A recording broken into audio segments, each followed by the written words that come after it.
calling all film fans, film fanatics, film lovers, filmmakers, and all wannabe movie people everywhere. Welcome to the 10th anniversary of the African American Women in Cinema Festival. That's right, these sisters have been at it for 10 years. We are in the Sapphire Lounge, sponsored by Bombay Sapphire, and we're going to be having an excellent discussion with some of our African American women filmmakers. And I'm your host, Abiola Abrams. I'm also the host of BETJ's Best Shorts.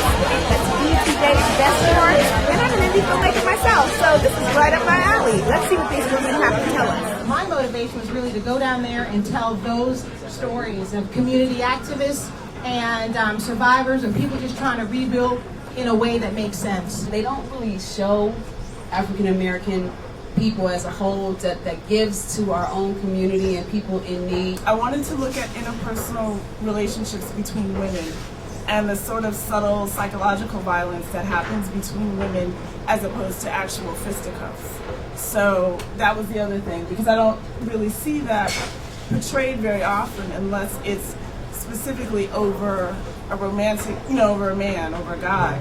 And I think that there are other ways that we have, other things that we have conflict about, and it sort of can be very devastating, but very subtle. And as a child growing up in Bushwick, you just think that things are the way they are.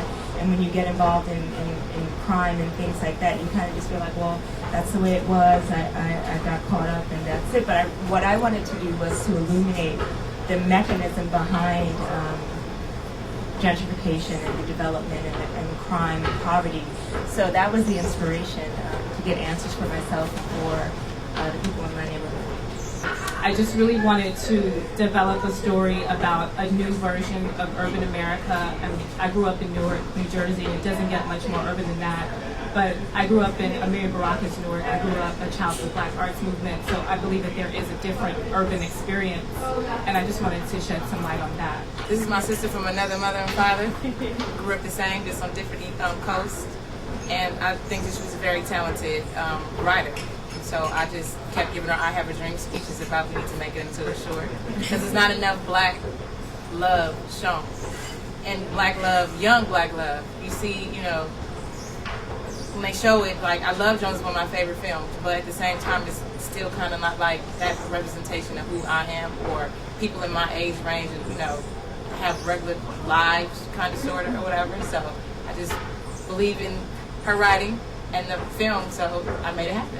It deals with relationships. It also points out that sometimes good people do make bad decisions, but it doesn't necessarily mean that they're bad people, and vice versa.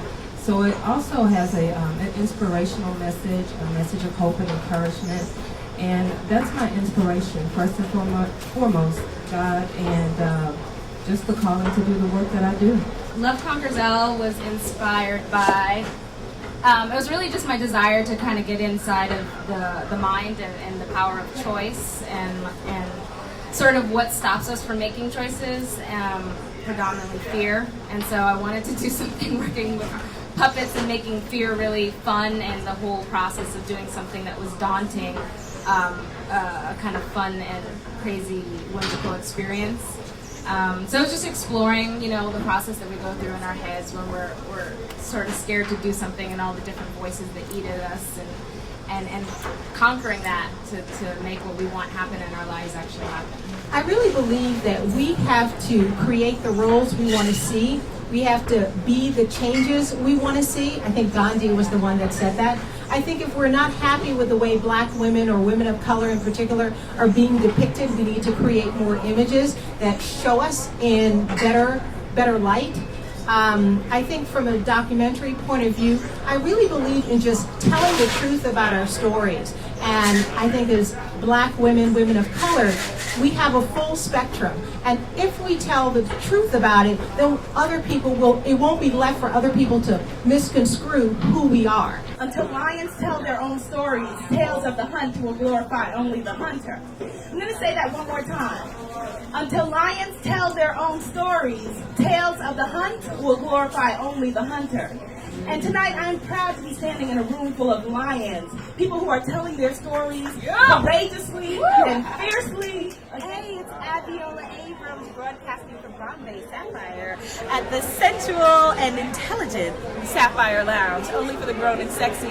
I'm here with three of the most dynamic women at the 10th anniversary of the African American Women in Cinema Festival. I'm going to ask you each to introduce yourselves to our audience. Sure. And talk about your experience here at the festival. Hi, my name is Yvonne McNair, representing Bombay Sapphire, and it's just wonderful to be involved with this type of event.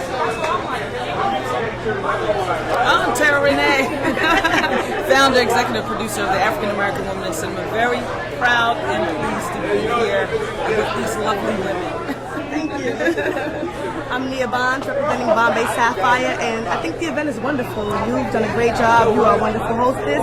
As an emerging actress myself, I think it's great to be in the presence of so many wonderful African American filmmakers, and I think we should definitely represent and do more stuff like this more often, way more often. Now, this was a fantastic experience for me. Why would Bombay Sapphire want to get involved? Because it's so wonderful to have you here. Talk a little bit about your interest in being involved with the African American Women in Cinema. For the brand, it's very important that we get involved with the community, and we saw this as a great opportunity to partner with a great organization that's been around for 10 years. So we look for these type of events to partner with. And Tara, what has their support meant to your organization? A whole lot, just in terms of just being there for us, supporting us every step of the way, and just I felt a real strong partnership and a real strong bond. And I'm very, very Well, I am feeling a really strong partnership and a really strong bond with these powerful ladies, and it has been unrivaled, may I say, to be here in the Sapphire Lounge at the African American Women in Cinema Film Festival. See you next time. Bye. So that is a wrap on a fantastic discussion at the 10th annual African American Women in Cinema Film Festival. I'm your host, Abiola Abrams, and this was phenomenal. We spoke to our filmmakers, we found out their inspirations, we found out what is next, and most importantly, we all learned a little bit about ourselves. Join us next time for something even more spectacular. From the Sapphire Lounge, Abiola Abrams. See you next time.